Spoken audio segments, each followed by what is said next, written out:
Hello everyone, this is Chandan Ganotra, आपके favourite master teacher for NEET physics here at Vedantu NEET made easy. और आज मैं आपके लिए एक बहुत इंटरेस्टिंग सेशन लेकर आया हूं। तो गाइस, सबसे पहले आज का जो पूरा सेशन है वो एरर्स पर डेडिकेटेड है। अब एरर्स ना क्लास 11th का यूनिट्स एंड मेजरमेंट का बहुत ही इंपॉर्टेंट टॉपिक है, जिसमें साल दर साल हमने देखा है कि नीट में से सवाल पूछे जाते हैं। And I have seen a lot of students feel difficulty in this topic, right? कि सर ये एरर्स कैसे निकालते हैं, सर रिलेटिव एरर क्या होता है, सर एरर्स को ऐड करें तो क्या होता है, सब्सट्रैक्ट करें तो क्या होता है, अगर रेज टू द पावर में हो जाए तो क्या होता है। तो आज का पूरा क्लास ना दोस्त इस पर डेडिकेटेड है। सबसे पहले बता दो, आवाज आ रही है या नहीं? Am I audible, am I visible, सब सही है? चलिए तो स्टार्ट करते हैं। सबसे पहले जिन जिन बच्चों ने अभी तक वेदांतु नीट मेड इजी को ना सब्सक्राइब किया है, ना लाइक किया है, ना शेयर किया है इन वीडियोस को, तो क्यों कर रहे हो भैया? इतनी मेहनत से अच्छा अच्छा कंटेंट हम आपके लिए बना रहे हैं। किसके लिए? आप लोगों के लिए बना रहे हैं, ताकि आपकी जो नीट की जर्नी है ना वो दोस्त मक्खन हो जाए।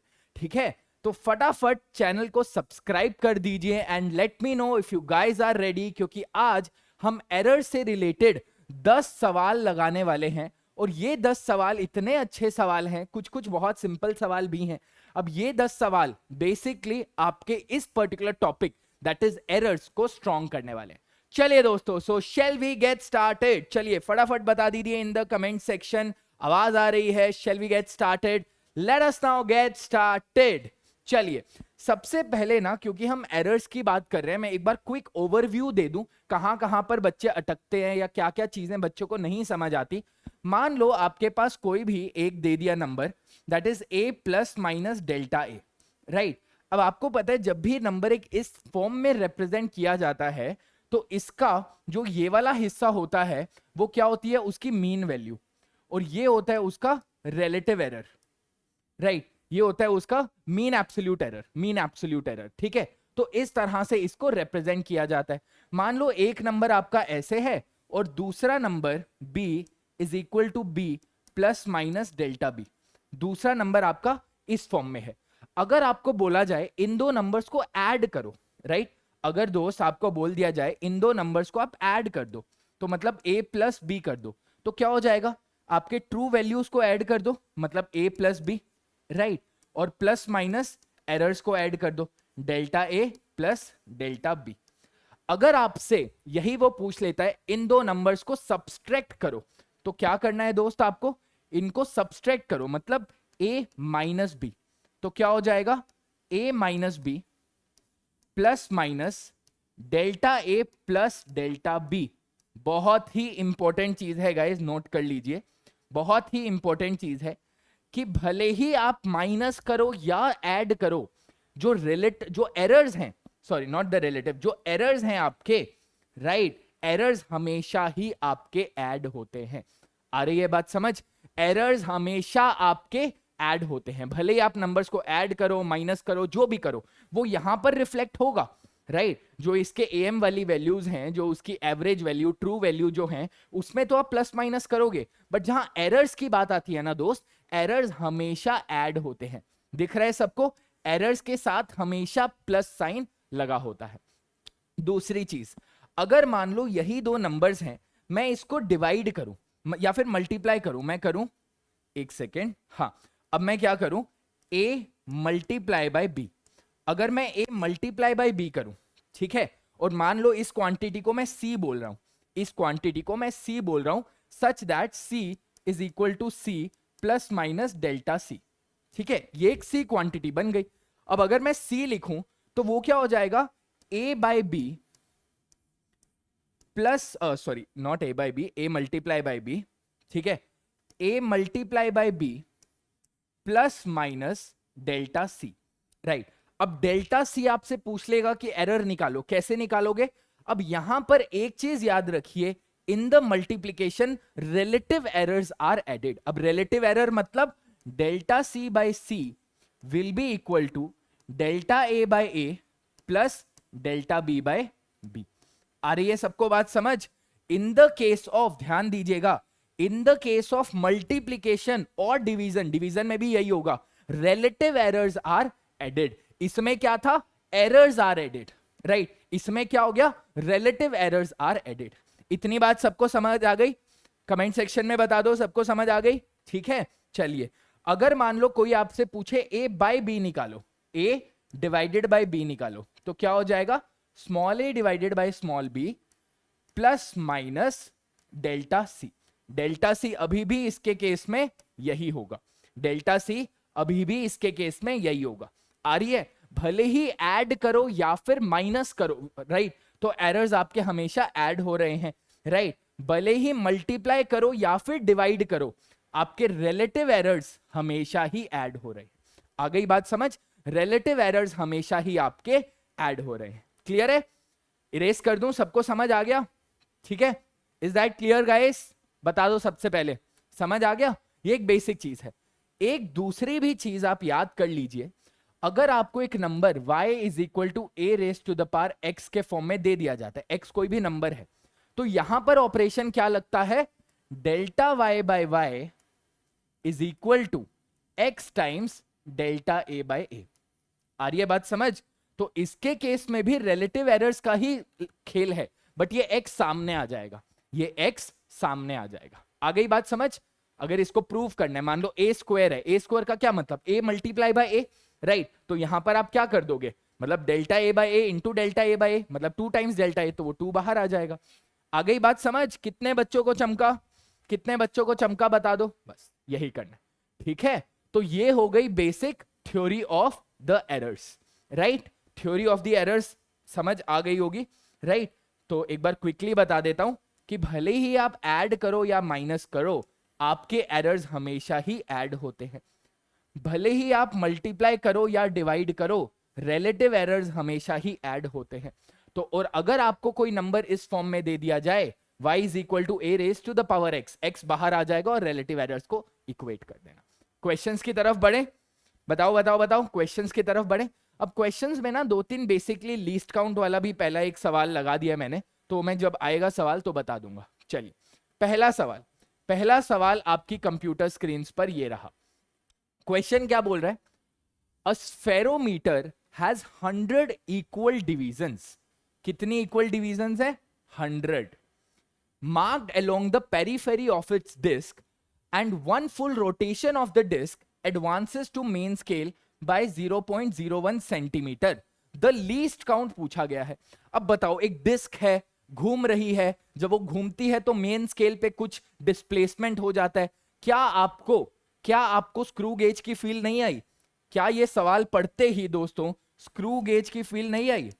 स्क्रू गेज, क्या स्क्रू गेज की फीलिंग नहीं आ गई? बिल्कुल आ गई सर, स्क्रू गेज की तो फीलिंग आ गई हमें। जब आपको स्क्रू गेज की फीलिंग आ गई तो स्क्रू गेज का लीस्ट काउंट का फॉर्मूला क्या होता था? Least count is equal to pitch divided by number of divisions. सही बात है कि नहीं? Pitch divided by number of divisions. अब ये लीस्ट काउंट पूछ रहा है, लीस्ट काउंट क्या हो जाएगा? पिच। पिच क्या होता था कि एक सर्कल में अगर आपने उसके एक सर्कल को किया तो कितना डिस्प्लेस हुआ, तो ये कितना दे रखा है? 0.01। तो यहां पर क्या हो जाएगा दोस्त? 0.01 divided by number of divisions कितनी दे रखी है? 100। तो कितना हो जाएगा दोस्त ये? 1 डिवाइडेड बाय 1 2 3 4, बोले तो 10 रेज टू द पावर -4। देख लो 10 रेज टू द पावर -4 है कहीं पे? A B is the right answer. ठीक है, बी आपका राइट आंसर आ जाएगा। समझ आ गई सबको? क्लियर है दोस्तों? बढ़े आगे, एक बार देख लेते हैं कि सही चल रहा है कि नहीं। Just give me 1 minute. चलिए, सब बढ़िया, ठीक है, बढ़िया बढ़िया बढ़िया। बढ़े आगे, पहला क्वेश्चन स्वाहा। 10 सवाल हैं आज की क्लास में, एरर्स से रिलेटेड 10 सवाल हैं। पहला तो चलो एरर्स का था भी नहीं, नॉर्मल आपका पिच वाला था, बट हो गया होगा। आ गई सबको बात समझ? चलिए दूसरा सवाल क्या बोलता है? 3 measurements are made up of 18.425, 7.21 and 5.0। Guys अगर आपने ये 10 सवाल लगा लिए ना, एरर्स के कॉन्सेप्ट भी आपको चमक जाएंगे, मैं सच बता रहा हूं। 18.425, 7.21 और 5.0, the mean of measurement should be. Mean पूछा है। अब मीन क्या होता है? मीन क्या होता है? Total value divided by total number. तो मतलब क्या हो जाएगा? 18.425 प्लस 7.21 प्लस 5.0, ठीक है, इसको कर दूंगा डिवाइडेड बाय 3। बोलो इतना चमका के नहीं चमका, कमेंट्स में बताओ चमका के नहीं चमका, ठीक है। इसको जब आप सॉल्व करोगे तो ये आ जाएगा आपका 30.6 डिवाइडेड बाय 3, राइट। ये आ जाएगा आपका लगभग 30.635 आ जाएगा, ठीक है। 30.635 डिवाइडेड बाय 3, ये आपका मीन वैल्यू आ गया। कमेंट सेक्शन में बताओ कितने बच्चों को चमक रहा है, ठीक है। अब इसको अगर आप सॉल्व करोगे तो ये नियर अबाउट 10.21 आ जाएगा, ठीक है। इसको जब आप सॉल्व करोगे तो 10.21 आ जाएगा। अब क्या बोलते हो दोस्तों, 10.21 को टिक कर दें, 10.21 को टिक कर दें, बताओ बताओ बताओ बताओ। अगर आप इसको और प्रिसाइजली करोगे तो ये 10.2116 आएगा, तो 10.212 बोल सकते हैं। तो क्या मैं 10.212 कर दूं, या फिर 10.21 करूं, या 10.22 करूं, या 10.2 करूं? ऑप्शंस तो सारे ही सही दिख रहे हैं। तो देखो, अब जब भी नंबर्स को ऐड करते हैं, यहां पर हमने ऐड किया है ना दोस्तों, यहां पर हमने नंबर्स को ऐड किया है, तो जब भी आप नंबर्स को ऐड करते हो, जो फाइनल रिजल्ट निकलेगा उसके decimal place should be the minimum decimal place in these three, right. जब आप नंबर्स को ऐड करते हो या सब्सट्रैक्ट करते हो, जो फाइनल आंसर निकलता है उसका decimal place should be as per the least decimal place in this. इसके 3 डेसिमल प्लेसेस हैं, इसके 2 डेसिमल प्लेसेस हैं, इसका 1 डेसिमल प्लेस है। तो जो मेरा फाइनल आंसर होना चाहिए ना दोस्त, उसके कितने डेसिमल प्लेस होने चाहिए? उसका खाली 1 डेसिमल प्लेस होना चाहिए। तो इसको मैं लिख सकता हूं 10.2, and 10.2 my dear friends would be the right answer. Question बहुत सिंपल था, आ रही है बात समझ? Question was very simple, basic maths लग रही थी, बट दिक्कत कहां पर आ जाएगी? दिक्कत आ जाएगी कि आप कंफ्यूज हो जाओगे कि बॉस कौन सा आंसर टिक करें, सारे ही तो आंसर एक जैसे दिख रहे हैं। आ गई बात समझ? कितने बच्चों को चमका? बहुत सिंपल था, राइट। मीन ही ले रहा था मैं, total sum of values divided by number of values, simple, जैसे मैथ्स में मीन लेते हैं। बताओ चमका के नहीं चमका, कमेंट सेक्शन में क्लियर है? चलिए आगे बढ़ते हैं। अगला सवाल क्या पूछा जा रहा है, question number 3, if the error in measuring diameter of a circle is 4%, right. Diameter of a circle को जब मेजर किया तो उसका एरर आ गया 4%, राइट। तो ये 4% क्या है? रिलेटिव एरर्स, मतलब delta D by D into 100 मुझे कितना दे दिया गया है? 4%, 4%। The error in measuring the radius would be, radius का एरर कितना होगा? अब एक बात बताओ, डायामीटर और रेडियस कैसे आपस में मिले हुए हैं? डायामीटर, या फिर अगर मैं इसको लिखूं, diameter is equal to 2 times radius, यही तो रिलेशन है डायामीटर और रेडियस का। Diameter is equal to 2 times radius, right. तो क्या मैं इसको ये नहीं बोल सकता, क्योंकि इसकी रेस टू द पावर 1 ही है, राइट। क्या मैं नहीं बोल सकता delta D by D is equal to delta R by R? अब आप बोलोगे सर 2 कहां गया? भैया एरर में नंबर का क्या लेना देना, 2 में कोई एरर होगा क्या? कोई एरर नहीं होगा। दोनों तरफ 100 से कर दो मल्टीप्लाई, राइट। तो मतलब इनके रिलेटिव एरर सेम होंगे, तो मतलब delta D by D into 100 की वैल्यू है 4%, तो इसकी भी एरर कितना हो जाएगा? 4%। चमका के नहीं चमका? कितना सिंपल सवाल है, राइट। ऐसे ऐसे सवाल प्रैक्टिस करोगे तो कॉन्फिडेंस बढ़ता है। बताओ, ठीक है, 4% would be the right answer. Coming to question number 4. The length of rod is 11.05 plus minus 0.2. What is the net length of the system of rods when these two rods are joined side by side? कहने का क्या मतलब है कि एक rod और दूसरी rod की लेंथ मुझे दे दी गई है। एक रॉड की लेंथ कितनी है? 11.05 प्लस माइनस 0.2, राइट। उसकी भी वही होगी, दोनों सेम रॉड्स हैं, उनको साइड बाय साइड जोड़ दिया, टोटल लेंथ कितनी होगी? अब ये क्या है? मुझे अल्टीमेटली ऐड ही करना है। आ रही है ना बात समझ? ये वाला ही सवाल है, राइट। ऐड करना है, अब दोनों को ऐड कर दो, ठीक है। तो कितना हो जाएगा आपका? 11.05 plus 11.05 plus minus 0.2 plus 0.2, right. तो आपको तो कुछ करना ही नहीं है, आपको तो पहली वाली वैल्यू भी नहीं निकालनी। क्यों? खाली आप एरर्स ही निकाल लो यार, एरर यहां पर 0.05, 0.05, 0.1, गलत। एरर कितना होगा आपका? 0.4। चमका के नहीं चमका, एरर्स ऐड हो जाएंगे आपके। एरर है 0.4 और ये एक्चुअली अगर आप देख लो तो 22.10 यार है, तो D would be the right answer. Simple है, समझ आया? बता दो दोस्तों, ठीक है। चलिए बहुत बढ़िया, आगे बढ़े। चलिए फिफ्थ सवाल क्या पूछ रहा है आपसे? The values of two resistors are 5.0 plus minus 0.2 kilo ohm and 10.0 plus minus 0.1 kilo ohm. What is the percentage error in equivalent resistance when they are connected in parallel? बहुत अच्छा सवाल है। अगर इनको पैरेलल में कनेक्ट कर दिया जाए तो इक्विवेलेंट रेजिस्टेंस कितना होगा, राइट? तो अब आपको याद है पैरेलल में करने का क्या करते थे? मान लो दो रेजिस्टर्स ऐसे पैरेलल में लगा दिए गए हैं, ठीक है, ये है R1, ये है R2। इसको अगर मैं रिप्लेस करूं एक रेजिस्टर से जिसका इक्विवेलेंट है R इक्विवेलेंट, ठीक है, R इक्विवेलेंट, तो क्या करोगे इससे? R1 R2 और एक R इक्विवेलेंट। तो इसका रिलेशन याद है कि इसको कितना होता था? 1/R equivalent is equal to 1/R1 plus 1/R2। इसको अगर आप सॉल्व करोगे तो R इक्विवेलेंट आ जाएगा आपके पास R1 R2 by R1 plus R2। बताओ इतनी बात सबको समझ आई? R equivalent is equal to R1 R2 by R1 plus R2। सही है सर, इतनी बात तो समझ आ गई। चलिए अब जब इतनी बात समझ आ गई, अब थोड़ा ध्यान लगाने का वक्त आ गया है। अब परसेंटेज एरर पूछा गया है इन इक्विवेलेंट रेजिस्टेंस। अब मान लो इक्विवेलेंट रेजिस्टेंस है R equivalent, right, capital R बोल देता हूं इसको मैं, is equal to R1 R2 by R1 plus R2, ठीक है। अब एक बात बताओ, जब नंबर्स डिवीजन में होते हैं तो रिलेटिव एरर्स क्या हो जाते हैं? ऐड हो जाते हैं। तो क्या मैं लिख सकता हूं delta R by R will be equal to, समझो इस बात को, delta R by R will be equal to, अब ये R1 और R2 कैसे हैं दोस्त? मल्टीप्लीकेशन में, तो ये क्या हो जाएगा? Delta R1 by delta R, right, plus delta R2 by delta R।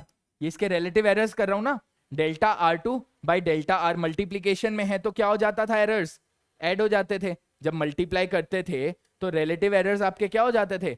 Add हो जाते थे, ठीक है। यहां पर हो गया delta R2 by delta R, ठीक है। अब नीचे है, अब नीचे है, अब ये क्या हो जाएगा यहां पर? अब इसका रिलेटिव एरर निकालना पड़ेगा। तो सबसे पहले ये जो नीचे वाला है, ठीक है, इसको मैं बोल देता हूं delta R3 by delta delta R3, ठीक है। आ रही है बात समझ? ठीक है, आ रही है? ये गलत लिख दिया मैंने यहां पर, ध्यान दीजिएगा, ये इसके रिलेटिव एरर्स है ना। हाँ, ये हो जाएगा आपका डेल्टा, ये R1 R2 और R3। R3 क्या है? मान लो इस पूरी क्वांटिटी को मैं R3 बोलता हूं, इसको मैं मान लो R3 बोलता हूं, ठीक है। चलिए, तो R1 R2 आपको दे रखा है। R1 कितना दे रखा है दोस्त? R1 आपको दे रखा है 5 प्लस माइनस 0.2। R2 कितना दे रखा है दोस्त आपको? R2 दे रखा है 10 प्लस माइनस 0.1। एक बार R3 भी निकाल लो। R3 क्या है? दोनों का एडिशन। R3 निकाल लो, कितना हो जाएगा? 15 प्लस माइनस 0.3। चलो, R1 R2 R3 आपके पास आ गया। Can I erase this? चलिए, R1 R2 R3 आपके पास आ गया। तो अल्टीमेटली हमें क्या निकालना है? डेल्टा R बाय R, ठीक है। हमें परसेंटेज एरर निकालना है, मतलब इसका मल्टीप्लाई बाय 100।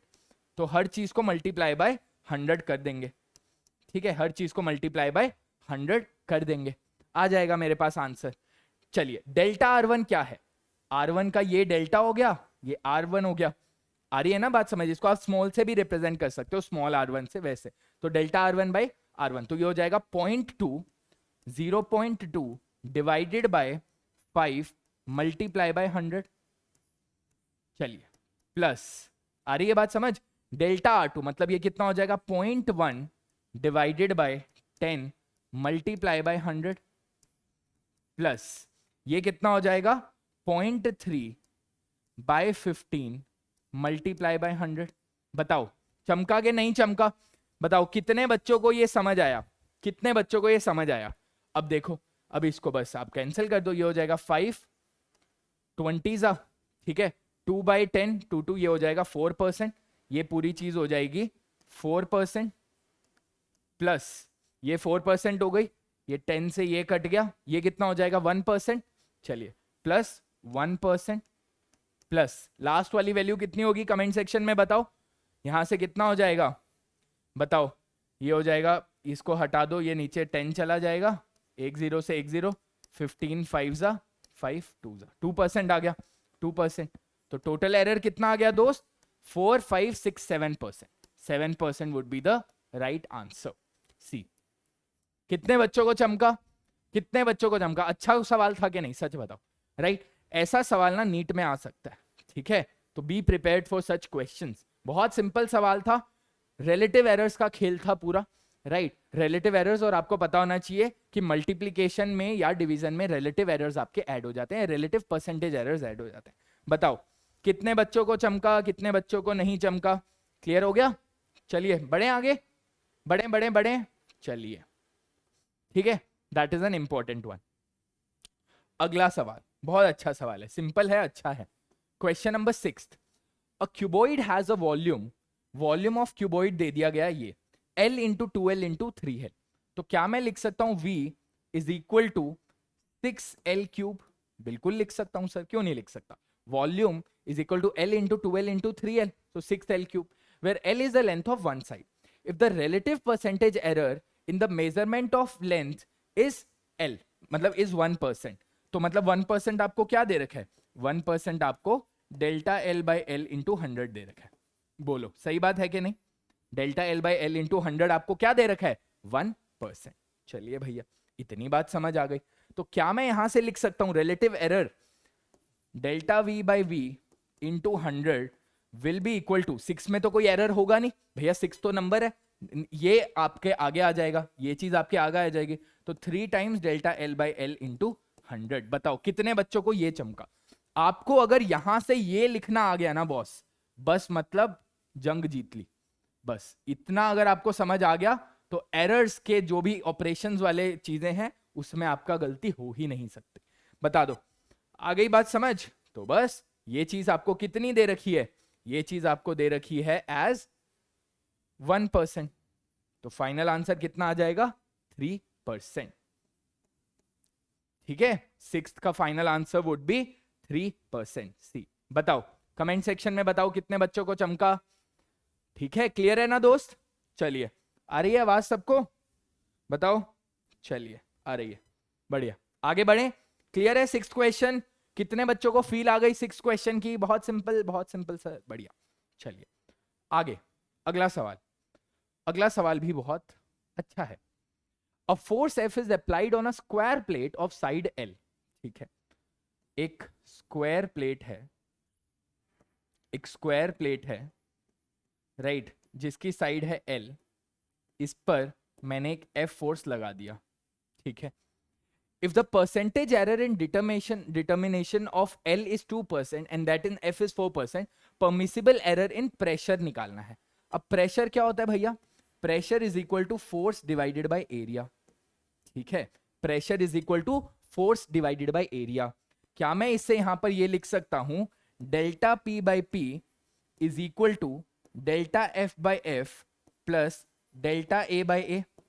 बस आ रही है बात समझ? रिलेटिव एरर्स ऐड हो जाएंगे। चलिए, अगर इतनी बात समझ आ गई तो बस सवाल बन गया। बहुत सारे बच्चे अब क्या करेंगे, L में रिलेटिव एरर कितना दे रखा है? 2%, और F में रिलेटिव एरर कितना दे रखा है? 4%। तो इन दोनों को ऐड करके 6% कर देंगे, जो कि सरासर हो जाएगा गलत। अब क्यों गलत हो गया समझो इस बात को। ये जो L दे रखा था, ये तो रिलेटिव एरर इन L दे रखा था, राइट, बट हमें पता है area is L square, right. तो अब यहां से क्या मैं अलग से ये नहीं लिख सकता area is L square delta A by A is equal to 2 times delta L by L? क्योंकि एरिया क्या होता है? लेंथ का स्क्वायर, साइड का स्क्वायर। ठीक है, 2 times delta L by L, तो यहां पर क्या आना चाहिए, 2 times of delta L by L. ठीक है, यहां पर मुझे क्या लिखना पड़ेगा दोस्त, 2 times delta L by L. अब ये डेल्टा एल आपको 2% दे रखा था, तो 2 इंटू 2 4% प्लस 4%, तो 4 plus 4 8% would be the answer. बताओ कैसा अच्छा लगा? अच्छा लगा सवाल? मैंने बोल दिया कैसा अच्छा लगा, मतलब मैंने कैसा लगा को बीच में अच्छा अपने आप ही मान लिया कि अच्छा लगा। चलिए 8वां सवाल, the heat generated in a wire depends directly upon the resistance, current and time. तो जो बच्चे 10th पास करके आए हैं, पास ही करी होगी 10th, ठीक है, तो उनको पता होगा H is equal to I square R T. बताओ पता है कि नहीं? That is called the Joule's law of heating, H equals to I square R T. ठीक है, if the error in measuring above are 1%, 2% and 1% respectively. अब ये ध्यान दे दो, ये 1% किस में है एरर भैया? रेजिस्टेंस में।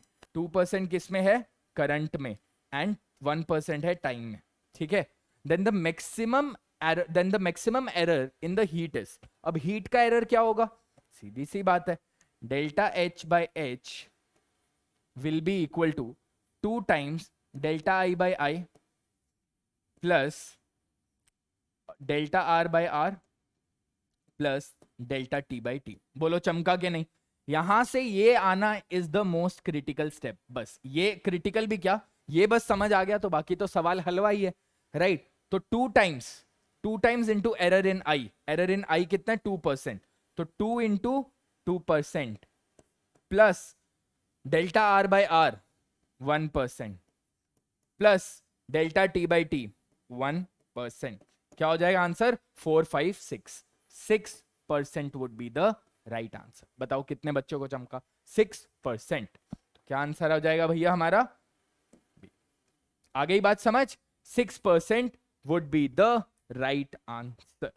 ठीक है, B would be the right answer. चमका? बढ़े आगे, अगले सवाल पर बढ़े। चलिए, अच्छा लग रहा है तो लाइक जरूर करके जाना, बताना कि कैसा लगा सेशन, राइट? चलिए 9th question, if the error in measurement of momentum of the particle is 100%।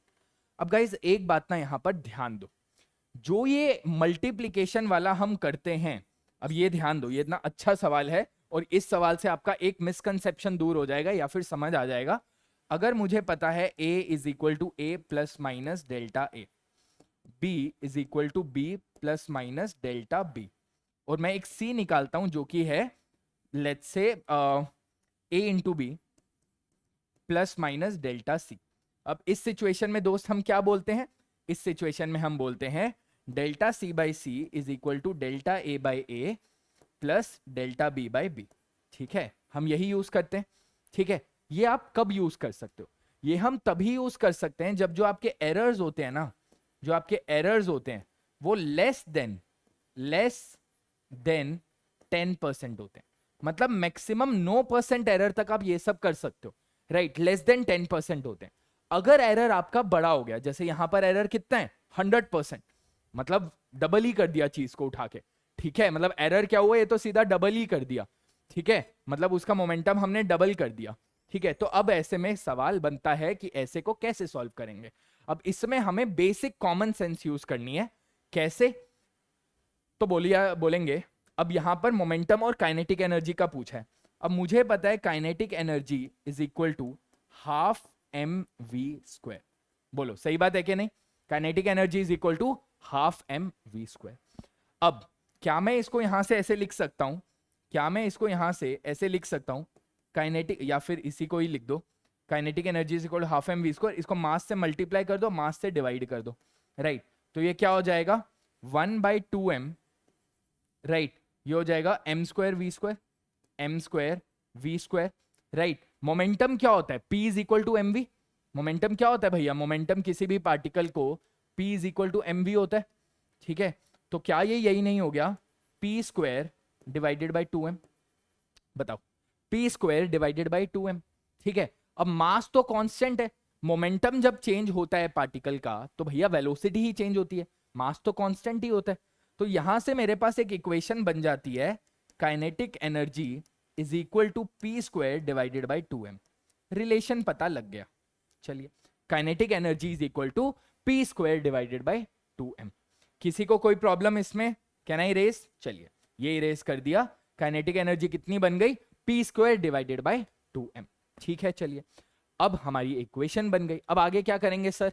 बोला गया है कि लेट्स से मेरी इनिशियल काइनेटिक एनर्जी थी और ये होती थी हाफ, या फिर ऐसे लिख देते हैं P square divided by 2m। अब मेरी नई काइनेटिक एनर्जी को मैं के ई डैश बोल देता हूं, के ई डैश बोल देता हूं। ठीक है, के ई डैश बोल देता हूं। अब ये कितना है? बोला लेट्स से नया momentum is equal to 2 times initial momentum. सही बात है कि नहीं? क्योंकि 100% बढ़ा दिया ना मैंने। नया मोमेंटम में क्या किया? मैंने 100% ऐड कर दिया, तो मतलब p dash is equal to p plus 100% of p। ठीक है, 100% ऑफ p ऐड कर दिया, तो मतलब p प्लस p ऐड कर दिया, तो मतलब 2p हो गया। बताओ, आई बात के नहीं समझ? तो मेरा फाइनल मोमेंटम, अब मेरा मोमेंटम कितना हो गया दोस्त? 2 टाइम्स p। तो क्या मैं लिख सकता हूं 2 टाइम्स p का whole square divided by 2m? तो इसका मतलब कितना हो जाएगा? 4 times p square divided by 2m। इसका क्या मतलब हो जाएगा? p स्क्वायर बाई 2m क्या था दोस्त आपका? p स्क्वायर बाई 2m ही तो काइनेटिक एनर्जी थी यहां से। तो क्या मैं लिख सकता हूं 4 times of my kinetic energy? बताओ, new kinetic energy is 4 times of my older kinetic energy. ठीक है, चलिए, तो यहां से मेरे पास एक प्यारा सा रिलेशन आ जाता है।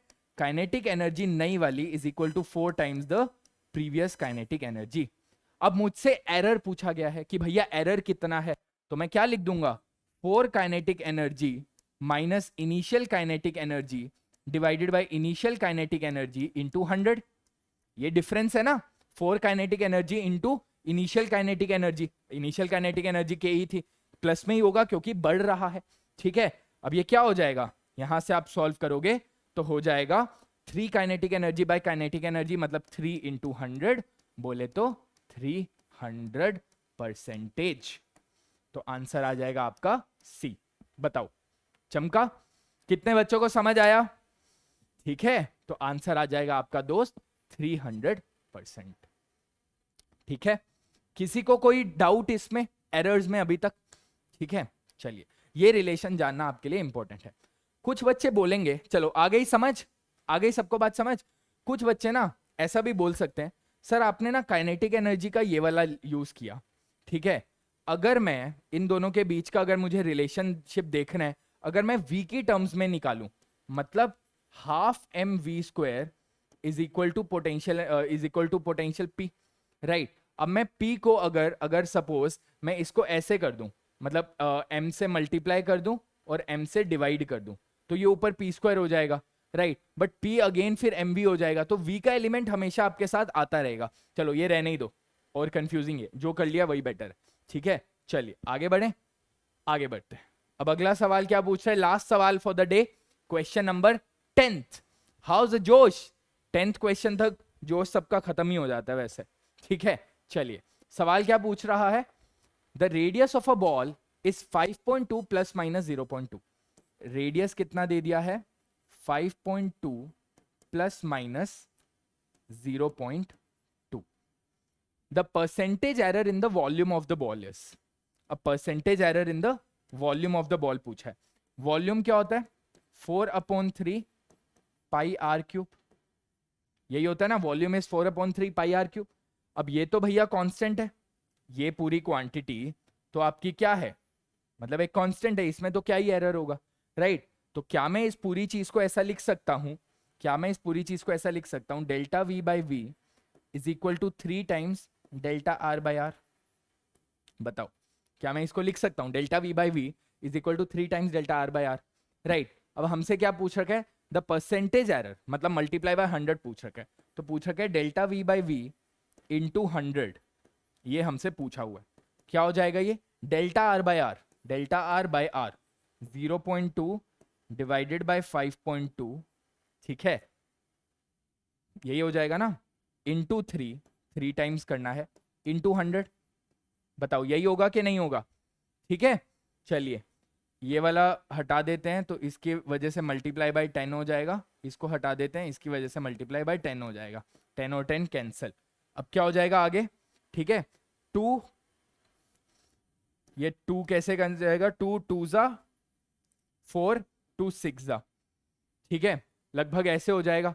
तो अब इनसे ना लगभग पूछा है, मतलब अप्रोक्सीमेटली पूछा है, और सारे आपके बहुत दूर दूर हैं, राइट, मतलब लगभग बहुत दूर दूर हैं। तो अब आप ऐसा कर सकते हो, अगर मान लो मैं बेसिक देखूं तो 100 डिवाइडेड बाई 26, 100 डिवाइडेड बाई 25 4 आता है, तो ये 4 से थोड़ा कम ही आएगा, ठीक है, एग्जैक्ट 4 नहीं आएगा, 4 से कम आएगा क्योंकि नीचे डिवाइड वाला फैक्टर ज्यादा है। तो 4 इंटू 3 12 होता है, ये 12 से थोड़ा कम आएगा, मतलब 12 से कम आएगा, इतना हो जाएगा।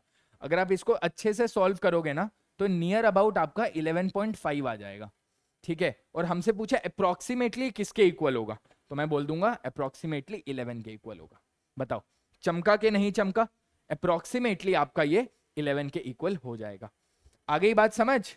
तो with this we are done with the top 10 questions जो कि आप एरर्स से एक्सपेक्ट कर सकते हो। They were the practice questions, right, these were all the practice questions, right. So I would suggest and request you कि जिस को समझ आया, अच्छा लगा and all these things, please please please subscribe to the channel Vedantu NEET made easy, right. यहाँ पर आपकी नीट जर्नी को आसान बनाने के लिए हम हर मुमकिन कोशिश कर रहे हैं, तो make sure to subscribe to the channel. और अगर आपको ये क्वेश्चंस अच्छे लगे, राइट, तो कमेंट सेक्शन में पक्का बताना मुझे how was the lecture, how did you find the questions, and if you want more such questions from topic by topic, क्योंकि हम जनरली वन शॉट्स और ये सब करते रहते हैं, but I feel this needs to be done so that वो जो एक छोटा छोटा कॉन्सेप्ट है ना वो भी आपका क्लियर होता जाए। क्योंकि वन शॉट्स में जब हम लेक्चर शूट करते हैं तो एट टाइम्स वो अच्छे होते हैं, अपनी तरफ से वो बिल्कुल अच्छे होते हैं, फॉर अ क्विक रिवीजन, आपका कल एग्जाम है, आप ड्रॉपर हो, प्रिपेयर करना है, बट जनरली आपको ये सारी चीजें भी करनी पड़ेंगी। जब तक आप ये सारी चीजें दोस्त नहीं करोगे ना, it would be very difficult in your NEET exam. होता क्या है ना दोस्त, ठीक है, अब होता क्या है कि मान लो जैसे सपोज अभी मैं एक बात बताता हूँ, और जो बच्चे अभी जाना चाहते हैं जा सकते हैं, right, the questions are done, right, questions आपके हो गए सारे, राइट। तो बेसिकली क्या है ना, एक बात को समझो, बहुत सारे बच्चे मुझसे पूछते हैं, बारी बारी पूछते हैं कि सर मतलब मैं वन शॉट से प्रिपेयर करता हूँ, और हम भी बहुत सारे वन शॉट्स करते हैं और ये सब करते हैं। वन शॉट से करो, कोई दिक्कत नहीं है। वन शॉट से उल्टा आज के टाइम में इतने बढ़िया रिसोर्सेज हैं, यूट्यूब पे ही आपको बेस्ट वन शॉट्स मिल रहे हैं, अच्छा है, राइट। आपको एक कई बार बच्चे 1.25 करके या 1.5x करके पूरा लेक्चर देख लेते हैं, बहुत अच्छी बात है। इसका ना बस एक छोटा सा आई वुड से जो नुकसान है ना वो ये है कि वन शॉट्स में ना क्वेश्चन की जो प्रैक्टिस है, क्वेश्चन की जो प्रैक्टिस है वो भी टॉपिक वाइज वो थोड़ी सी कम हो जाती है यार, वो थोड़ी सी कम हो जाती है। होता क्या है कि आपको लिटरली पूरे चैप्टर में जो 10-15 टॉपिक्स हैं उन सबको कवर करना है, राइट, और जल्दी से जल्दी कवर करना है। मान लो 4 घंटे का भी वन शॉट है, राइट, दोनों पार्ट्स को मिला के 4-5 घंटे का भी वन शॉट है, फिर भी कुछ कुछ टॉपिक्स आपके नजरअंदाज हो जाते हैं। तो that is why I suggest you, जैसे सपोज आज हमने लेक्चर लिया तो आज बस हमने एरर्स के बारे में पढ़ा, ठीक है, एरर से रिलेटेड जो भी पॉसिबल क्वेश्चन थे, या फिर अगर I would say we did questions on operations on errors, right, operations ही तो था ना, ऑपरेशंस ऑन एरर्स, तो हमने ऑपरेशंस ऑन एरर के सारे सवाल कर लिए। तो यही मैं सोच रहा हूं, एक बार देखते हैं how your feedback is on the video, इसके हिसाब से, राइट, आपको कैसा अच्छा लगता है, इसी के हिसाब से what I am thinking for physics particularly, बाकी सब्जेक्ट्स का अलग अलग कॉल हो सकता है, क्योंकि फिजिक्स एक ऐसा सब्जेक्ट है ना, खासकर नीट एग्जाम प्रिपरेशन के लिए क्वेश्चन प्रैक्टिस बहुत जरूरी है, राइट। और वो भी अब जैसे सपोज आज हमने एरर्स वाला टॉपिक कर लिया, तो एक दिन मैं सोच रहा हूँ खाली वर्नियर कैलिपर और स्क्रू गेज वाला कर लेते हैं। तो अब होगा क्या, वन शॉट में हमने 5 सवाल लगाए थे, अब अलग से 10 सवाल लगाएंगे, 15 लगा लेंगे, बढ़ा देंगे, 20 सवाल लगा देंगे अगर टॉपिक के हिसाब से। तो उससे ना आपका जो छोटे छोटे टॉपिक्स है, राइट, उसमें आपका कॉन्फिडेंस बढ़ने लगेगा, राइट। और खासकर इसको मैं वही वाले टॉपिक्स चूज करूंगा इस पर्टिकुलर इन टाइप के वीडियोस में जिन टॉपिक में जनरली बच्चे कंफ्यूज रहते हैं। जैसे सपोज एरर्स में बहुत सारे बच्चे कंफ्यूज रहते हैं, राइट, तो आज वाला सेशन शायद उनके लिए हेल्पफुल हो गया होगा, राइट। तो इसी तरह से आप मुझे पता क्या करो, आप मुझे ना जाने से पहले कमेंट सेक्शन में please, that is a request, comment section में ना, जो कमेंट का तो यहाँ बना नहीं हुआ, बट कमेंट सेक्शन में जाने से पहले आप प्लीज कमेंट कर दो और मुझे टॉपिक्स बता दो, ठीक है, कि सर अभी हमारा ना न्यूटन लॉज ऑफ मोशन चल रहा है, तो उसके इस वाले टॉपिक में हमें दिक्कत होती है, मैं खाली उस टॉपिक्स की मॉड्यूलर वीडियोस बना दूंगा। तो मॉड्यूलर वीडियो से क्या मतलब है, वन शॉट जो चल रहे हैं नीट अभ्यास में वो सब तो चलता रहेगा, दैट्स अ पैरेलल थिंग। होगा क्या कि ये जो छोटे छोटे मॉड्यूलर है ना, इस भैया देखो एक बात बताओ, जो जो बच्चे 11th में है ना उनके लिए तो ये मस्ट है। क्यों? क्योंकि भैया आपको देना है नीट 2025, आपको नीट 2024 नहीं देना, आपके लिए बहुत लंबी जर्नी है। तो आप अभी से होच पोच मत करो, अभी से ये मत सोचो कि बस सर मैं एक वन शॉट देख लूंगा एक चैप्टर का और मेरा वो चैप्टर खत्म, ना, गलती है। आपको ये सारी छोटी छोटी वीडियोस देखनी पड़ेंगी, तभी आपका कॉन्फिडेंस बढ़ेगा। हाँ, अगर आप नीट 24 एस्पिरेंट्स हैं तो मैं बोल सकता हूं कि हाँ, it is as per you, आपके स्केड्यूल के हिसाब से आप कुछ वीडियो स्किप कर सकते हो। मान लो एक टॉपिक आपको बहुत अच्छे से आता है, आपने नीट 2023 दिया था, right, let's say if you are a dropper, आपने पहले नीट दे रखा है और आपको कुछ कुछ टॉपिक्स बहुत ही स्ट्रांग है, राइट, या फिर आपके थोड़े से कम मार्क्स रह गए, इतने भी कम नहीं थे, तो आपका ऑलमोस्ट प्रिपरेशन हो रखी है, तो आप ये वाले टॉपिक्स को थोड़ा सा स्किप कर सकते हैं। बट जो बच्चे अभी 11th में हैं, आई वुड सजेस्ट उन बच्चों को please please please make sure कि ये जो टॉपिक वाइज क्वेश्चन है ना, प्लीज आप इनको छोड़िए मत, राइट। इसीलिए बोला जाता है the best preparation is not these lectures, lectures तो कर ही रहे हैं, करने ही है सबको, the best preparation is solving questions after these lectures. और वो क्वेश्चंस या तो आप टीचर के साथ कर लो, जैसे अभी मैं करा रहा हूं, आप इसको लिटरली ऐसा समझो कि ये आपकी प्रैक्टिस हो रही है, या फिर एक प्रैक्टिस बुक उठाओ, उतना डिसिप्लिन है तो प्रैक्टिस बुक उठाओ, कोई भी रेफरेंस बुक उठाओ, जैसे डीसी पांडे उठा ली,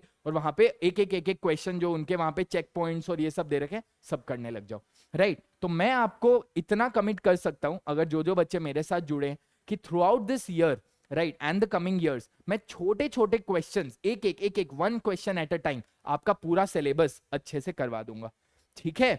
चलिए, तो यही था गाइज आज का session, I hope you liked it, अच्छा लगा होगा, right. Till then stay safe, stay healthy, this is Chandan Ganotra signing off, मिलते हैं अगली क्लास में, बाय बाय।